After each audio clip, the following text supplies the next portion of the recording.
అందరూ బాగున్నారా లేదప్పా? గట్టిగా చెప్పురు. బాగుండరా లేదా? బాగుండరా లేదమ్మా? తినొచ్చిండ్రా లేదా? మరి గట్టిగా చెప్పురు. బాగుండరా లేదా? జై శ్రీరామ్. చేతులు పైకెత్తి చెప్పాలి. జై శ్రీరామ్, జై శ్రీరామ్. భరత్ మాతా కీ, భరత్ మాతా కీ, భరత్ మాతా కీ. ఆత్మీయ హిందూ సమ్మేళనం ఎక్లాస్పూర్ ఉపమండలము, జిలాల్పూర్, బైరంకొండ, ఎక్లాస్పూర్, శాసన్పల్లి, పేరపల్ల అన్ని ఊర్లో ఉన్నారా? మొత్తం ఇక్కడ చెప్పిన ఊరోళ్ళందరూ ఉన్నారా? సంతోషం. వేదిక మీద ఉన్నటువంటి పెద్దలకు, వేదిక ముందున్నటువంటి నా తల్లులకు, నా తండ్రులకు, నా తోటి పెద్దలకు, చిన్నలకు, నాకన్నా పెద్దోళ్ళు ఉండొచ్చు, చిన్నోళ్ళు ఉండొచ్చు, పూర చిన్న పాపలకు అందరికీ బిజ్వారంలో కొలువుదీరినటువంటి శ్రీమాతలు, శ్రీ మహాకాళి, మహాలక్ష్మి, మహాసరస్వతులైనటువంటి ముగ్గురమ్మల యొక్క పరిపూర్ణమైనటువంటి ఆశీస్సులను ప్రసాదిస్తూ, అలాగే ఈ జగతినే పాలిస్తున్నటువంటి జగన్నాథుడు, విశ్వాన్ని పాలిస్తున్నటువంటి విశ్వనాథుడు మనలందరినీ చల్లగా చూసి, మనం చేసే మన కష్టానికి తోడై, చేసింది తొందరగా చేతికంది, అప్పు లేకుండా ఆమ్దాని మిగిలి, ఆరోగ్యం చల్లగా ఉండి, మనం మన పిల్లలమందరం సుభిక్షంగా ఉండాలని ఒక సన్యాసిగా, ఒక సాధువుగా మనస్ఫూర్తిగా కోరుకుంటూ, ముందుగా మీకు అందరికి ఆశీర్వాదం చేస్తున్నాను. తదాస్తు. నేను ఒకటి ఏం నమ్ముతంటే, ఏ నిమిషాన, ఏ గడియలో ఏ దేవుడు ఉపస్థితుడై ఉన్నాడో చెప్పలేము. అది కాలానికన్నా అతీతమైనటువంటి సబ్జెక్టు. అందుకే సన్యాసి, ఒక సాధువు, ఒక దేవునికి దాసుడైనటువంటి ఒక భక్తుడు, ఒక బ్రాహ్మణుడు ఎప్పుడే కానీ శుభమే పలకాలి. ఏ సందర్భంలో ఉన్నా, ఏ గడియలున్నా, ఎక్కడున్నా మంచిది చెప్పాలి.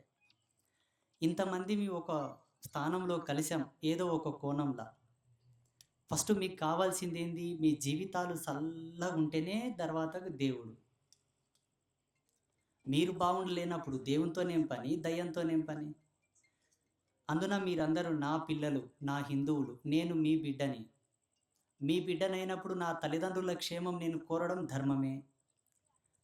ఒక సాధువు తల్లితో సమానం, తండ్రితో సమానం, గురువుతో సమానం, అన్నతో సమానం, అందరితో సమానం. కాబట్టి మీరు మంచిగా ఉండాలని కోరుకోవడం ఎంత ధర్మమో, ఆ ధర్మానికి ప్రాతినిధ్యంగా నా తపస్సు ఉపయోగపడుతుందని చెప్పి, ఏ ప్రసంగానికి వెళ్ళినా, ఏ ప్రవచనానికి వెళ్ళినా, ఏ వేదికకి వెళ్ళినా ముందుగా ఆశీర్వాదం చేసేటటువంటి ధర్మం నాకు చాలా ఇష్టం. అందుకే మీ అందరికీ మొట్టమొదటిగా మంచి ఆశీర్వాదం నిండు మనస్సుతోటి. తర్వాత ఈనాటి హిందూ సమ్మేళనం మనం ఏర్పాటు చేసుకున్నాం. దానికి ఒకసారి గట్టిగా చప్పట్లు కొట్టాలి. ఈ వేదిక కోసం కృషి చేసినటువంటి కార్యకర్తలకు, అలాగే హిందూ ధర్మవీరులకు కూడా మరి ఒకసారి గట్టిగా చప్పట్లు. పెట్టుబడి లేని సన్మానం, చప్పట్లు గట్టి కొట్టండి.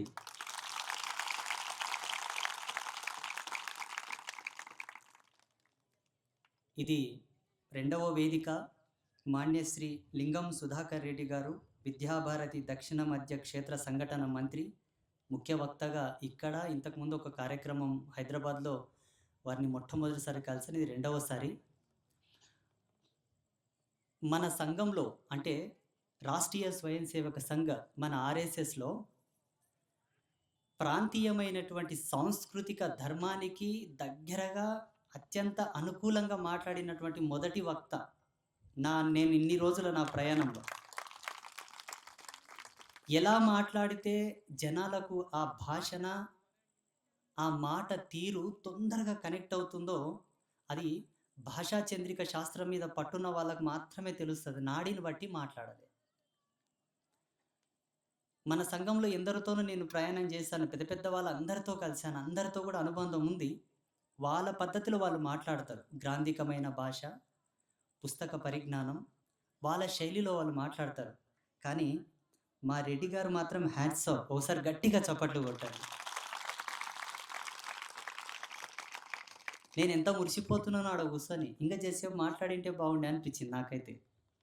ఎట్లా చెప్తారు? అట్లా కాదురా! అబ్బా! ఎంత కమ్మదనం, ఎంత తీయదనం అది.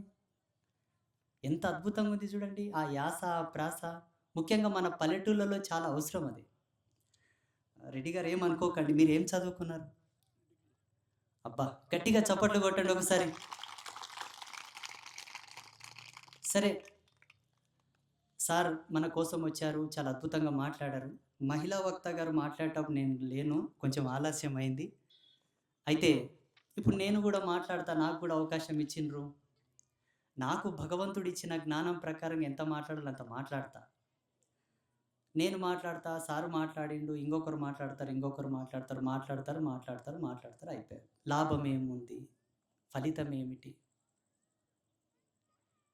ఏమిటిది లాభం? నాకైతే ఫలితం కనబడతలేదు. నేను అనుకుంటుండే ఈ మధ్యలో ఈ వేదికల మీద పొర్లు ఎక్కి ఒర్లేదు బంద్ చేయాలనిపిస్తుంది నాకు. చూడప్ప నేను ఒక మాట చెప్తాను. నన్ను పిలిచిండ్రు కార్యకర్తలు. ఎవరు పిలిచిండ్రప్ప? పిలిచినోళ్ళు చేతులు లేపండి ఒకసారి. కాడుబడి పిలిచిండ్రు మీరు. లేకపోతే కళ్ళు దాయగానే వచ్చిండ్రు గాని పిచ్చారంకి. చూడప్ప నన్ను పిలిచిండ్రు కాబట్టి నేను ఒక మాట చెప్తా. హిందువు అనేవాడు నేటికి సాటికి బతకగలిగితేనే బతకాలి. లేకపోతే నష్టన బొట్టు పెట్టేది బంద్ చేయరి. నడుముకు మొలతాడు కట్టేది బంద్ చేయరి. ఇంక ఆడోళ్ళు గాజులు వేసుకునేది బంద్ చేయరి, పుస్తె తీసేరి, మెట్టెలు తీసేరి, బొట్టు తీసేరి, పూలు తీసేరి. ఆ రంగురంగుల బట్టలు కట్టేది కూడా బంద్ చేయండి. హిందువు అనేవాడు నేటికి బతకాలే, సాటికి బతకాలే, నిజాయితీగా బతకాలే, ధర్మంగా బ్రతకాలి. అప్పుడే మనది సనాతన ధర్మం. నేటికి సాటికి బతకకుండా మేమేం చేస్తున్నాం స్వామి? లంగ పని చేసినామా, దొంగ పని చేసినామా అని మీరు అనుకోవచ్చేమో. మీరు లంగలు దొంగలని నేను అనను. ధర్మద్రోహులు అంటాను. ధర్మద్రోహులు. మేమేం ధర్మద్రోహం చేసినాం స్వామి?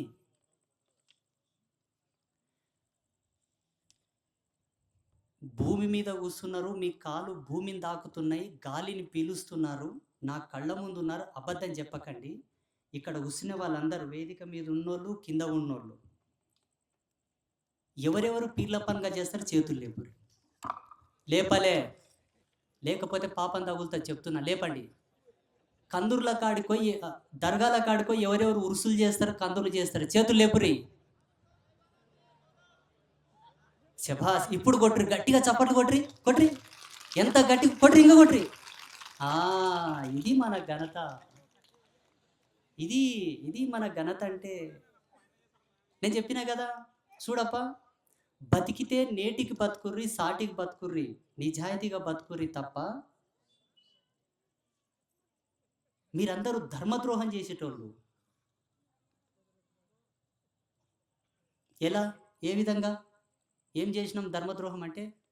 చూడు, తుర్కోళ్లకు ఒక బుక్ ఉంది, ఒక సాంప్రదాయం ఉంది, ఒక పరంపర ఉంది. వాళ్ళ పెద్దలు రీసెర్చ్ చేసి ఒక స్పిరిచువల్ ప్లాట్ఫామ్ ఏర్పాటు చేసి ఇచ్చారు. అట్ ద సేమ్ క్రైస్తవులకు కూడా ఒక 1200 సంవత్సరాల కింద వాళ్ళ మత పెద్దలు వాళ్ళకు ఒక ప్లాట్ఫామ్ క్రియేట్ చేసి ఇచ్చారు. ఒక బుక్ ఇచ్చిండ్రు, కొన్ని పద్ధతులు చెప్పిండ్రు. సంతోషం, వాళ్ళ జీవితం వాళ్ళది, వాళ్ళ పద్ధతి వాళ్ళది. కానీ నీ నష్టన బొట్టు పెట్టుకొని కాలు దొక్కి కంకణం కట్టి మెల్ల 3 ముళ్ళు కట్టమని ఎవడు చెప్పిండు? ఎప్పుడు చెప్పిండు? ఎప్పటి నుంచి ఆరంభమైంది? ఎవడన్నా చెప్పగలుగుతారా? పచ్చని పందిట్ల 10 మంది పెద్ద మనుషుల ముందల గోత్రం ఎంచి ఇడెం కిడెం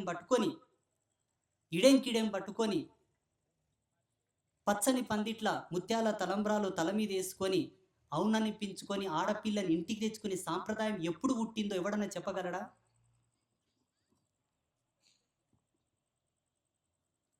అక్కెర కల్లుడు, పెద్దలు ఒక మాట చెప్తారు. అక్కెర కల్లుడంట, అక్కెర రానప్పుడేమో గాడిది కొడుకంట. నీకు పుట్టినప్పటి నుంచి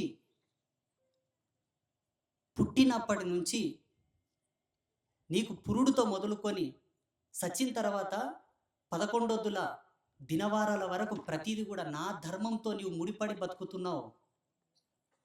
నీకు తొట్లలేయమని ఎవడు చెప్పిండు?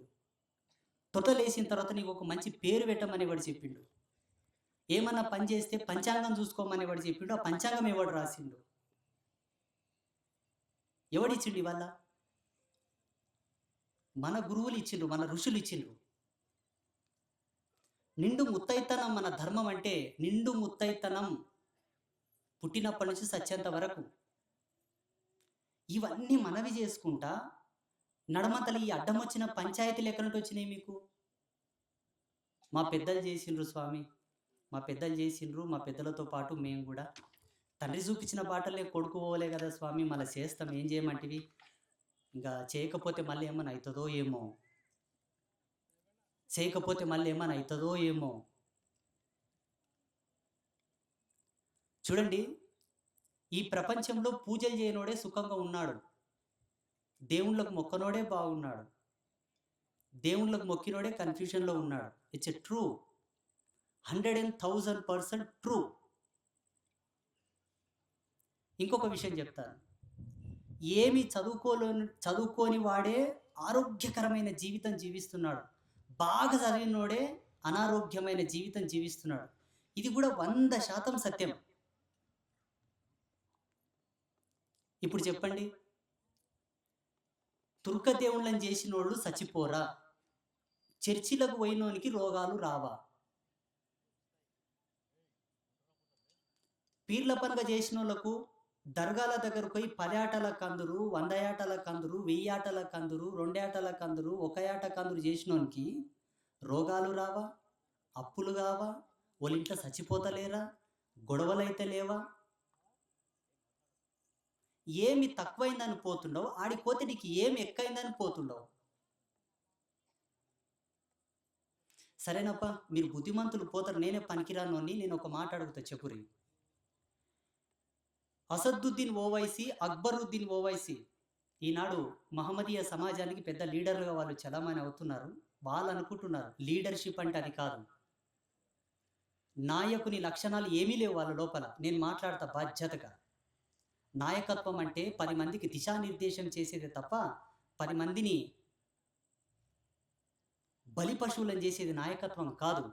మన ధర్మం నేర్పినటువంటి రాజనీతి, రాజతంత్రం, ధర్మశాస్త్రంలో చెప్పినటువంటి నీతి, అది మన హిందువులకు వెన్నతో పెట్టిన విద్య. అక్బరుద్దీన్ ఓవైసీ, అసదుద్దీన్ ఓవైసీ వాళ్ళిద్దరు కూడా ఎలక్షన్స్ వచ్చినప్పుడు ఒక్క గుడికాడు కన్నా వచ్చి బొట్టు పెట్టుకొని మన దేవుళ్ళకు మొక్కి ఓట్లు అడిగినరా? చూసిండ్రు ఎవరన్నా? మన రాజకీయ నాయకులు పోతారు, పోయి వాళ్ళ దర్గాల దగ్గర, మసీదుల దగ్గర టోపీలు పెట్టుకొని ఇట్లా చేతులు పట్టుకొని ఏమో యాక్షన్ చేస్తారు, ఏమో యాక్షన్ చేస్తారు. అంటే వాళ్ళని నేను కించపరచట్లేదు, వాళ్ళని నేను అవమానిస్తలేను, జస్ట్ కంపారిజన్ చేయండి, వ్యత్యాసం ఎంతుందో చూడండి. వాళ్ళు రారు, ఓట్లు అడగరు, అడిగినా బయటి నుండి బయటికి అడిగిపోతారు తప్ప గుళ్ళెకి రారు, మొక్కరు, మన ఇంట్లోకి రారు, మనం ఇచ్చిన ఒక దారం కట్టుకోరు, బొట్టు పెట్టుకోరు, మనం ఇచ్చిన ప్రసాదం తినరు, ఏం తినరు. వాళ్ళ శైలిలో వాళ్ళు అడుగుతారు, గెలుస్తారు. ఎందుకంటే హీజ్ కట్టర్, వాళ్ళు కట్టర్ ముస్లింలు. మనమేందో మన